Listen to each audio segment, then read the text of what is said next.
générale des Nations Unies, qui a plaidé encore une fois pour la... Le président de l'Assemblée générale des Nations Unies, ici représenté, c'est avec un immense honneur que je m'adresse à vous aujourd'hui pour la première fois depuis que le peuple congolais m'a renouvelé sa confiance en m'élisant pour un second mandat à la tête de notre nation. Ayant eu l'occasion de prendre la parole devant vous par le passé, je suis particulièrement ému de pouvoir le faire à nouveau en ce moment significatif pour notre pays. Je tiens à féliciter M. Philémon Yang pour son élection à la présidence de cette 79e session, de même que je rends hommage à vos prédécesseurs pour leur engagement constant au service de cette institution.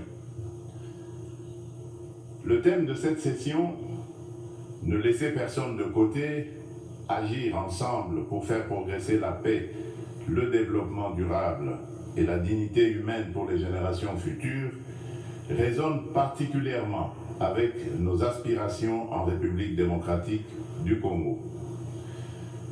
Monsieur le Président, Monsieur le Secrétaire général des Nations Unies, Mesdames et Messieurs les chefs d'État et de gouvernement, Mesdames et Messieurs les chefs de délégation, le multilatéralisme et le respect d'un système mondial basé sur des règles ont été des piliers essentiels pour soutenir la paix, la sécurité, la santé, la prospérité à travers le monde depuis près de 80 ans. Les Nations Unies incarnent ces valeurs fondamentales et demeurent un acteur incontournable face aux défis majeurs que l'humanité doit surmonter, qu'il s'agisse de garantir la sécurité, de maîtriser le changement climatique ou de lutter contre la pauvreté. Cette réalité nécessite une coopération multilatérale renforcée. Cependant, le noble idéal des rédacteurs de la Charte des Nations Unies, celui de servir d'instrument par lequel tous les pays régulent leur comportement, semble s'effacer. Le socle de la sécurité collective qu'elle a établi vacille. Nous avons la responsabilité de conjuguer nos efforts et de réaffirmer notre engagement envers le multilatéralisme, qui est la clé de solutions véritablement transformatrices face aux défis qui rongent notre monde. Comme l'a si bien exprimé Dag Hammarskjöld, ancien secrétaire général de l'ONU, dont le sacrifice en faveur de la paix en République démocratique du Congo nous rappelle la gravité de notre mission, je cite, « Le but de l'ONU n'est pas d'emmener l'humanité au paradis, mais de le protéger de l'enfer. » Fin de citation. En cette période critique du multilatéralisme, le multilatéralisme revêt une importance cruciale. Il permet de répondre aux menaces communes, de protéger notre planète et de renforcer la société civile ainsi que les droits humains. En effet, nous ne pouvons ignorer la montée alarmante de discours belliqueux et le rétablissement indécent de pratiques d'agressions armées et de pillage des ressources naturelles affectant tous les continents. Le conflit russo-ukrainien qui persiste et continue d'affecter la région n'est qu'une manifestation parmi tant d'autres qui menacent la paix dans le monde. Le Yémen, le Soudan, la Syrie ou encore le terrible drame qui se passe dans la bande de Gaza entrent dans le lot pour lequel le multilatéralisme jouerait pleinement son rôle. Il est impératif d'agir ensemble pour progresser vers la paix, le développement durable et la dignité humaine, garantissant ainsi un avenir meilleur pour les générations futures. Ne laissons personne sur le chemin. Tel est le message clair et pertinent qui inspire la thématique sélectionnée pour orienter les travaux de la 79e session de cette illustre Assemblée. Monsieur le Président, le Pacte pour l'avenir et ses annexes, le Pacte numérique mondial et la Déclaration sur les générations futures, que nous avons adopté lors du récent sommet de l'avenir, soulignent l'importance d'une collaboration active pour atteindre une vision commune d'un avenir pacifique et prospère. Ces documents représentent un engagement essentiel pour mettre fin aux conflits, lutter contre l'extrême pauvreté et la faim, et aborder des défis tels que les déplacements de population, l'immigration clandestine, l'insécurité alimentaire, les pandémies et les risques des nouvelles technologies. Parallèlement, le Pacte mondial numérique se positionne comme un pilier essentiel dans notre quête d'un avenir prospère au cœur de la 4e révolution industrielle où les technologies numériques sont devenues incontournables. Cette transformation numérique représente une occasion sans précédent d'atteindre les objectifs de développement durable d'ici 2030, notamment pour les pays les moins avancés. Elle vise à réduire la fracture numérique et à intégrer les populations non connectées dans des services digitaux à fort impact social. Cependant, pour relever ce défi majeur, inhérent à la révolution du numérique, des réformes globales sont nécessaires, impliquant une réévaluation de l'architecture financière internationale et un financement adéquat. C'est pourquoi la République démocratique du Congo aspire à attirer des investissements pour développer la connectivité en Afrique et appeler à la coopération des partenaires multilatéraux et des opérateurs de télécommunications avec à la clé un transfert de connaissances. En effet, l'accompagnement au processus de maillage du pays est une solution prometteuse pour relier le sud et le nord du continent, ainsi que relier l'océan Indien à l'océan Atlantique. Cela comprend la formation de partenariats viables autour du projet hydroélectrique Grand Inga qui vise à répondre à la demande énergétique croissante de notre continent, exacerbée par la prolifération des objets connectés. De plus, il est essentiel de renforcer la traçabilité des minerais stratégiques, indispensables aux équipements technologiques, afin d'assurer une exploitation responsable et durable de nos ressources. Par ailleurs, la pleine participation et l'engagement des jeunes, tant des filles que des garçons, sont également primordiaux pour bâtir une société durable et inclusive. Ce principe constitue le fondement de la Déclaration sur les générations futures, soulignant notre responsabilité envers les générations à venir et l'importance des décisions qui garantissent leur épanouissement. Pour l'Afrique, sa jeunesse représente un atout majeur pour sa prospérité future. Investir dans l'éducation, notamment dans les domaines STEM, sciences, technologies, ingénierie et mathématiques, et créer des environnements propices à l'innovation est crucial. Il est essentiel de remédier à la déconnexion entre une population jeune en forte croissance et le marché de l'emploi en fournissant les compétences nécessaires à leur intégration. Monsieur le Président, la situation dans l'Est de la République démocratique du Congo est particulièrement préoccupante. La résurgence du groupe terroriste du M23, soutenu par le Rwanda, a provoqué une crise humanitaire sans précédent avec près de 7 millions de déplacés internes. Cette agression constitue une violation majeure de notre souveraineté nationale. Nous appelons la communauté internationale à condamner fermement ces actes et à imposer des sanctions ciblées contre le Rwanda pour son rôle déstabilisateur et néfaste. nous exigeons le retrait immédiat et inconditionnel des troupes rwandaises de notre territoire. Bien que les récentes initiatives diplomatiques telles que les pourparlers de Luanda soient encourageantes, elles ne doivent aucunement occulter l'urgence de cette action essentielle.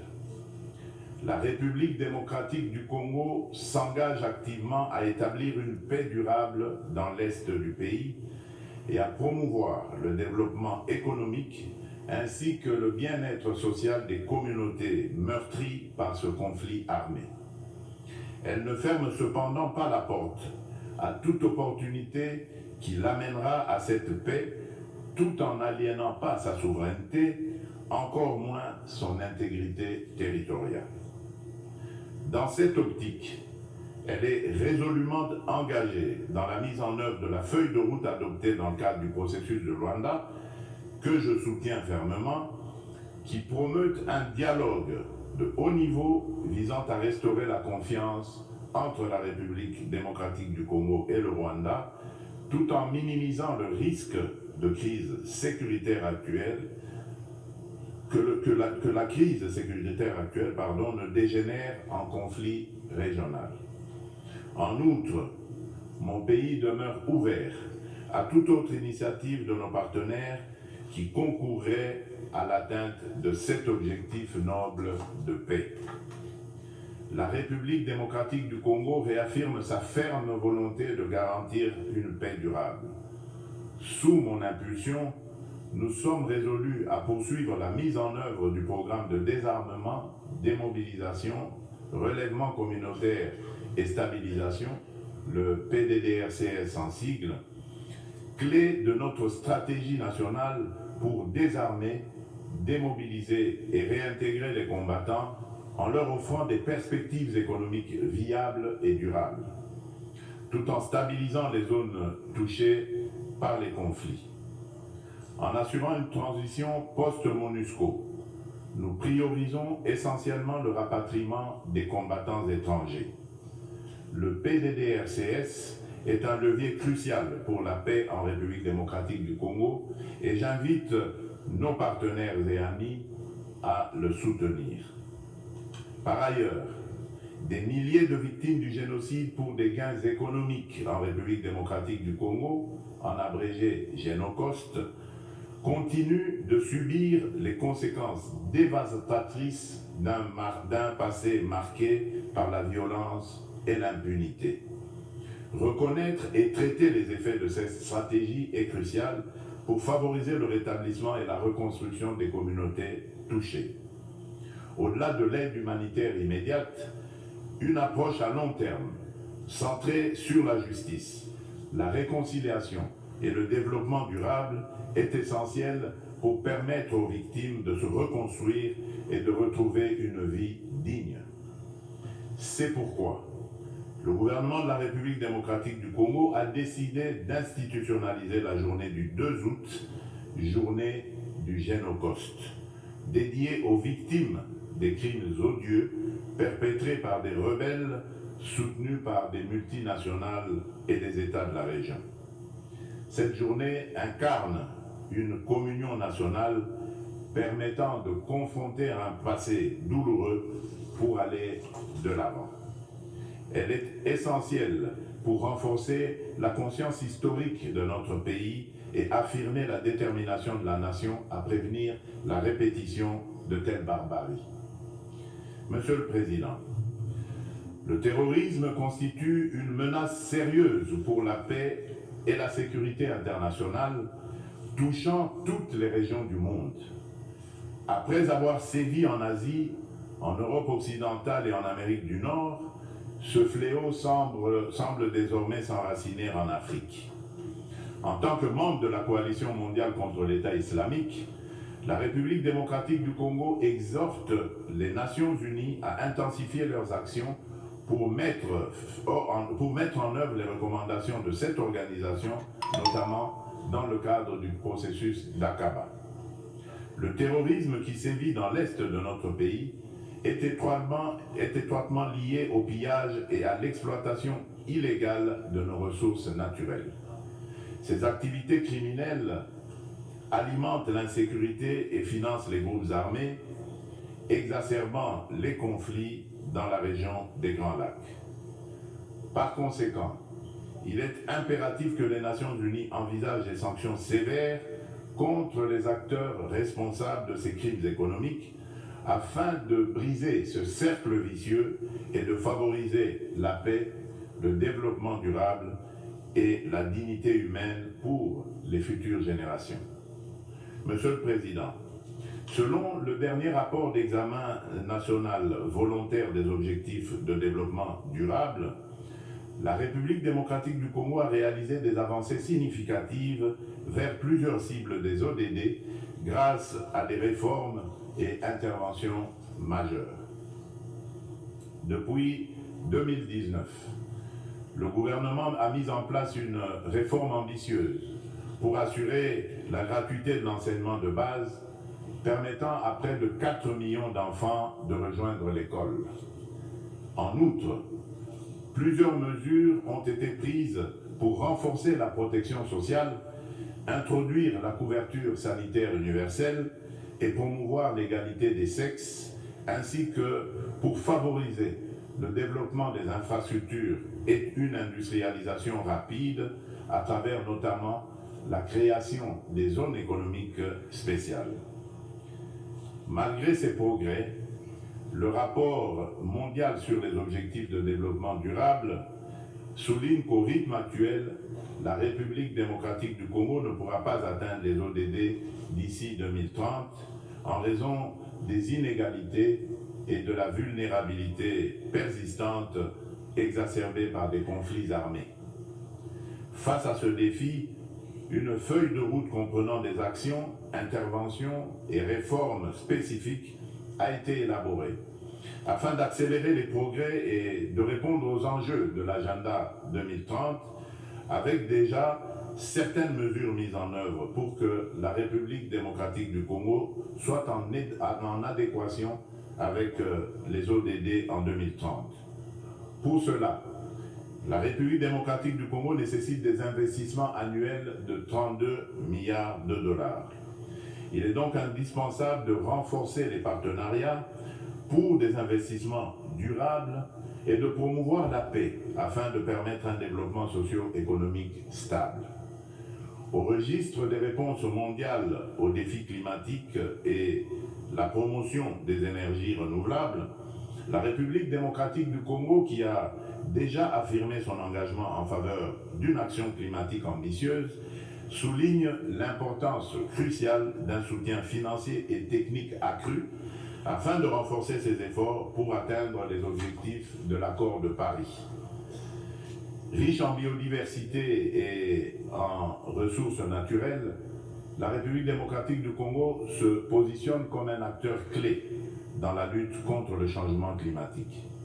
Les initiatives engagées pour réduire les émissions de gaz à effet de serre se concentrent sur 4 secteurs stratégiques: l'agriculture, la foresterie, l'énergie et la gestion des déchets. Des réformes structurelles sont actuellement mises en place pour inverser la déforestation et améliorer l'accès à une énergie propre, témoignant ainsi de l'engagement déterminé du gouvernement en faveur de la préservation des ressources naturelles et de la transition écologique.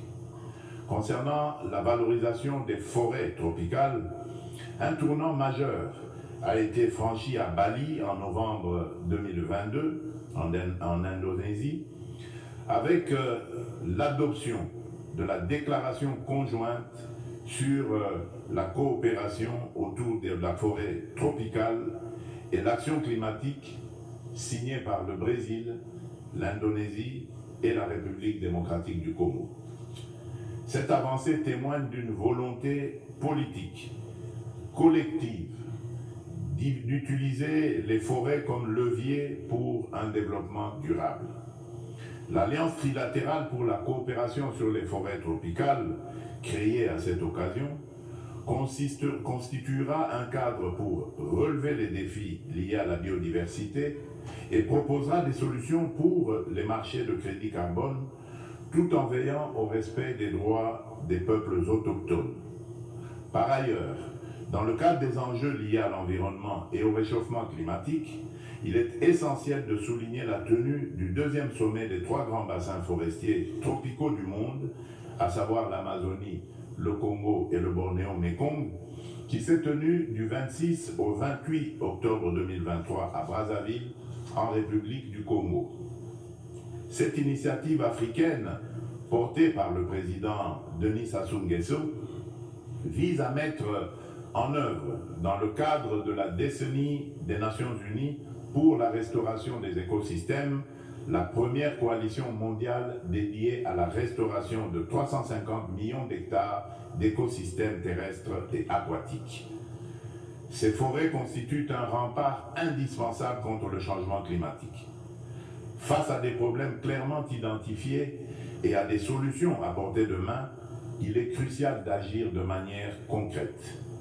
Les bassins amazoniens, congolais et de Bornéo-Mékong abritent plus de 80% des forêts tropicales et jouent un rôle crucial dans la lutte contre le changement climatique, tout en fournissant des services écosystémiques vitaux. Il est donc impératif que l'amélioration des conditions socio-économiques des communautés locales qui jouent un rôle clé dans la préservation de ces forêts soit placée au centre des priorités de la gouvernance mondiale.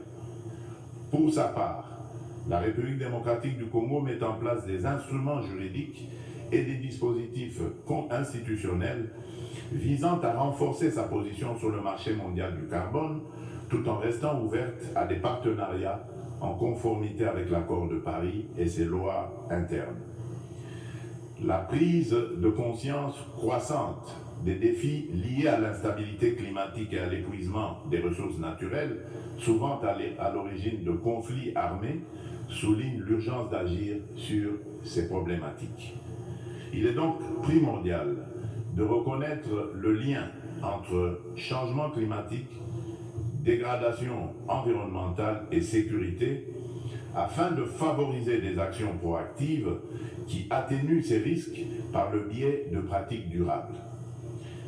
À cet égard, nous appelons le Conseil de sécurité à établir des mécanismes internationaux intégrant les questions de sécurité climatique dans leurs discussions. Monsieur le Président, face à un défi énergétique majeur, le monde fait face à un défi énergétique majeur. Les systèmes basés sur les combustibles fossiles sont responsables d'importantes émissions de gaz à effet de serre, exacerbant le changement climatique. Sans effort concerté pour promouvoir les énergies renouvelables, nous risquerions de faire face à davantage de crises, telles que des conditions météorologiques extrêmes et des conflits liés aux ressources naturelles, comme nous l'observons déjà. La République démocratique du Congo dispose de ressources abondantes, y compris des minéraux essentiels tels que le cobalt, le lithium, le nickel et le graphite, pour ne citer que ceux-là, qui peuvent faciliter une transition énergétique durable. Nous appelons à la coopération internationale pour développer les technologies et infrastructures nécessaires. Notre vision est de transformer l'exploitation de nos ressources en levier pour un développement durable et inclusif, tout en améliorant l'éducation, la santé et les infrastructures. L'inclusion sociale est au centre de notre stratégie, garantissant une répartition équitable des bénéfices du progrès.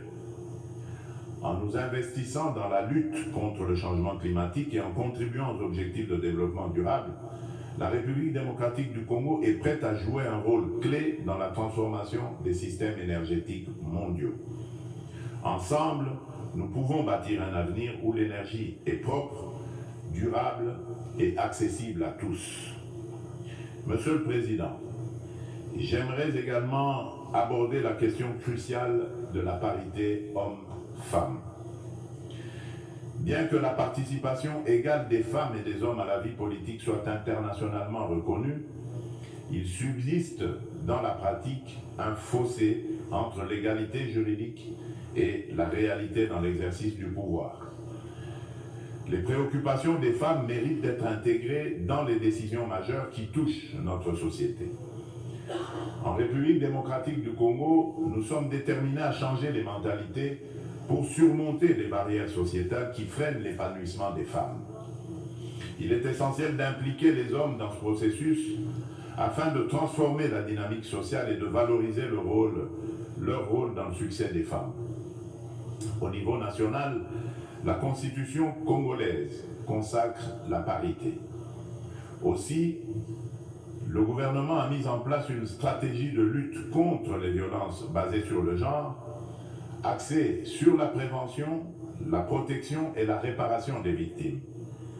Cette stratégie se traduit par le Fonds national de réparation pour les victimes des violences sexuelles liées au conflit et de crimes contre la paix et la sécurité de l'humanité, en abrégé le FONAREV. La législation en cours vise à garantir cette protection. Il convient de souligner les progrès significatifs réalisés en matière de participation des femmes à la prise des décisions, avec la nomination pour la première fois dans notre histoire d'une femme comme première ministre et chef du gouvernement.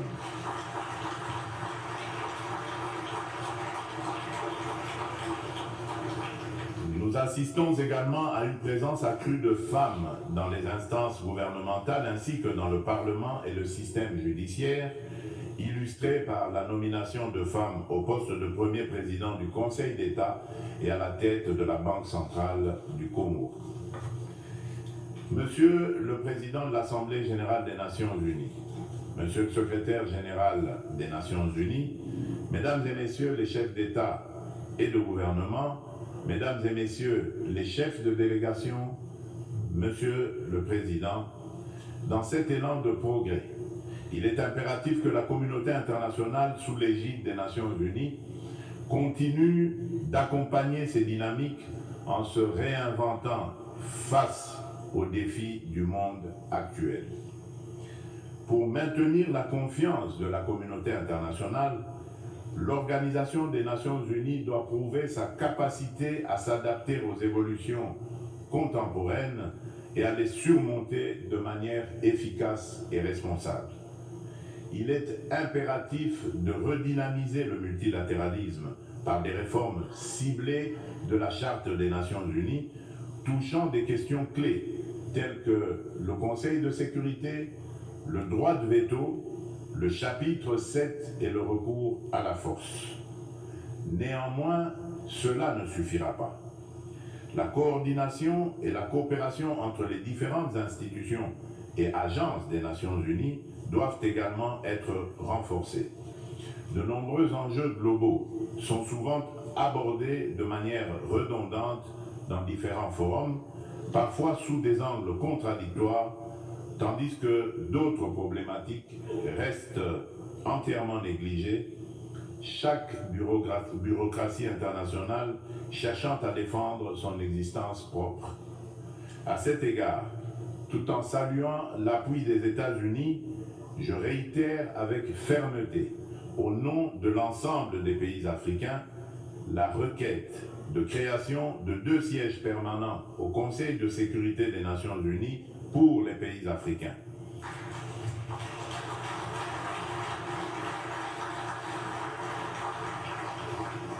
En tant que principal décideur au sein de l'ONU, cet organe doit intégrer des représentants africains parmi ses membres permanents avec toutes les prérogatives leur reconnues, notamment le droit de veto pour garantir une juste représentation géographique.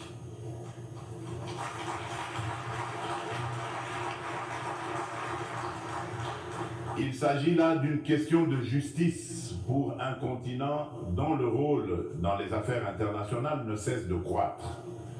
Nous, Africains, tenons cette exigence avec la plus grande détermination.